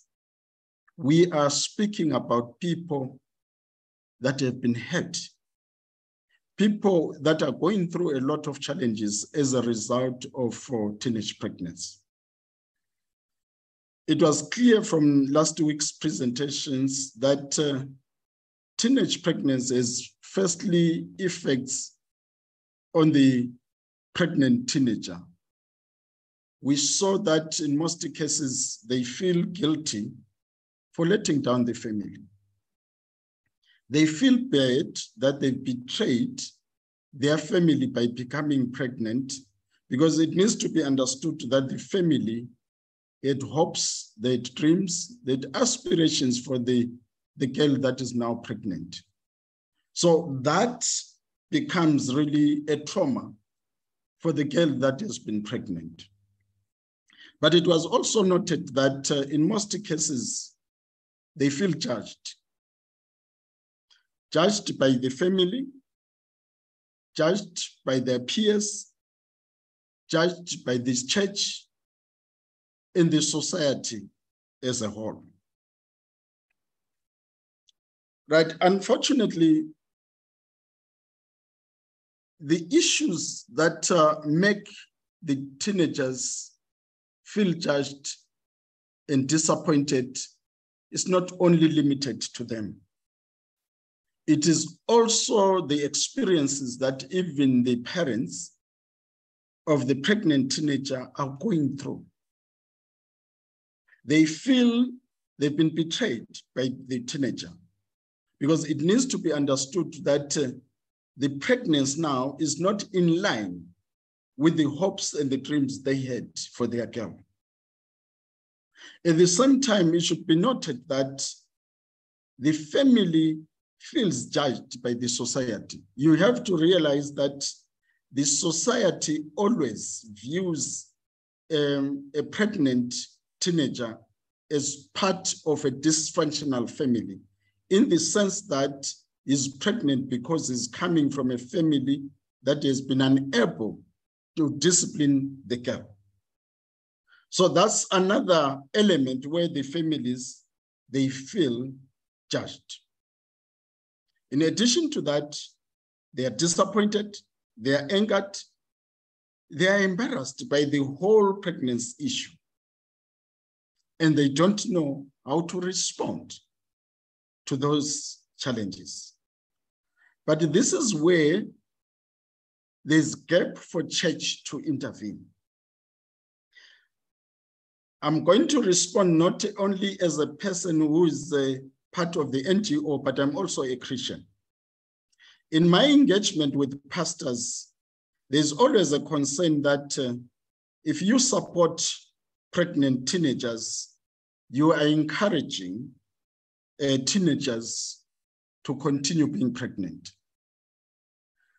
But I've always said to the pastors, a church is similar to a hospital, in the sense that it is nursing those who are already broken. Can you imagine a hospital saying, we're not going to treat the sick? Because if we treat the sick, we'll be encouraging those who are healthy to become sick. That would be really sad. The hospital and the church, they are treating those who are broken. We need to understand the role that the church needs to play.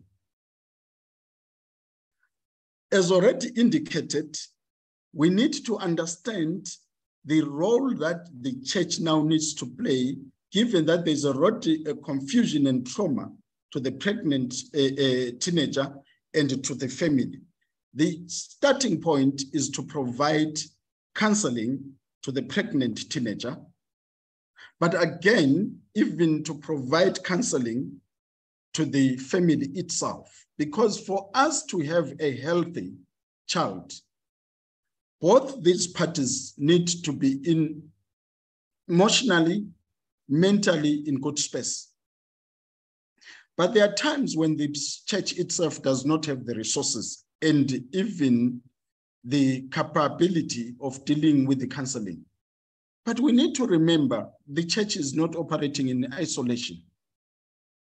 We need to link the pregnant teenager and the family to the right institutions and individuals that can help us, help the family, help the pregnant teenager in facing the reality and accept what has happened. That's the role of the church. But again, it needs to be understood that the church itself has got a role to providing a loving, a caring environment. Why I'm saying so? The pregnant teenager feels rejected by the system, feels rejected by the society.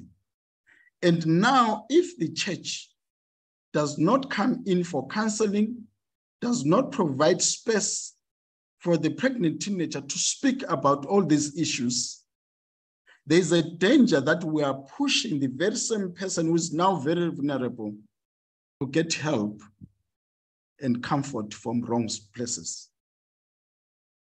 I'm appealing to the church as an institution that has been tasked to provide love and care to those who are broken.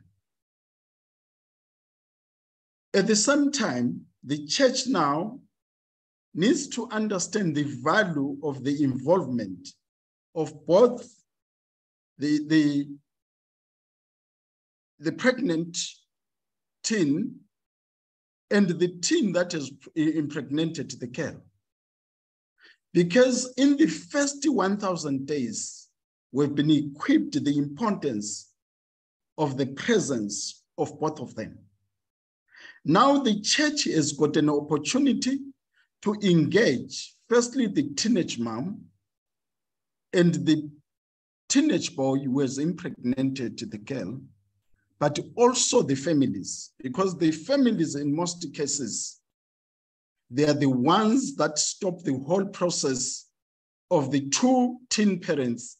Even if they are committed in supporting one another, they are stopped by the families. So the church has got the role to play in engaging the families so that they understand the value of allowing both these teen parents to be involved in the development, in the upbringing of their child. The church can only be the right institution to deal with issues which people raise about the cultural and other religious issues. I'm hoping that they will approach it with the love that God saved us, all of us. We are reminded in 1 John chapter 4, verse 19, he loved us before we loved him. You don't qualify so that you are accepted in your family. The church needs to provide a belonging space. And for us to belong, you don't need to qualify. There are many husbands, if it was about qualification, today they'll be told by their wives and family to say, don't come to our family because you don't qualify. There are many wives today who will be told that you don't qualify, don't come to our family. Equally, there are some parents who will come and be told by children that you don't qualify. We thank God that it's not about the qualification. We belong to one another as a family, as a church. It is my invitation that in addressing this sensitive subject, let us seek the wisdom from God and provide a loving space as a church to the teenage who are pregnant, to the parents that are affected by the pregnancy, and even to the society itself, because it's confused, it doesn't know how to handle the subject. I want to thank Sikunye and the team for providing a space to deal with this sensitive issue. Thank you very much. Wonderful, Cleopas. Thank you so much. I just love your passion. I can hear the range of experiences and conversations you've had just coming to the front to share that wisdom with us. And as you mentioned, a lot of strong emotions going on in the family of the teenagers when a pregnancy is announced. And the church leaders can be that mediator, can be the one who can go in there and find, again, it's not going to be one simple answer, but finding the healthiest option for the care of the teenager and care of the child, finding options for what is good for mom, good for baby, good for dad, and good for the family as a whole. Also, what's important to recognize is that pastors are in a particular context and can demonstrate cultural sensitivity. What I mean is what might work in one community might not be appropriate in another community. And the pastor knows that those cultural practices, and by showing love and grace and meeting with families, is able to find a solution or find a series of things that families can work through that's good for mom, good for baby, good for dad, and good for the family as a whole. So we're reaching the end of our webinar this evening, and you've heard it many times that every teenage pregnancy is unique. And I want to just pull together a few broad steps. These aren't formulas that you follow when a teenager announces a pregnancy, but may just help bring together some of the themes that we've heard this evening. First of all, when you find out about a teen pregnancy, see that teenager as a child who needs support, security, love, and a sense of belonging. Secondly, have conversations with that teenager to listen and to learn and understand that story. Thirdly, move towards the family or the household. What do they need? What are the unique factors? Where is the dad in this situation? Fourthly, explore what support is available to the teen from other service providers, like antenatal classes, what health facilities are available, what support they need in school, and so on and so on. And then fifthly, explore ongoing relationships that can be put in place to support the teen mom, not just this week, but next month and next year and into the future. Not just the teen mom, but the teen dad as well. So think about those 5 steps. We're going to be summarizing that at the beginning of next week. And next week's session is at a different time. It is on Wednesday at 1 p.m. Wednesday at 1 p.m. It is a different time, and it's a question and answer panel.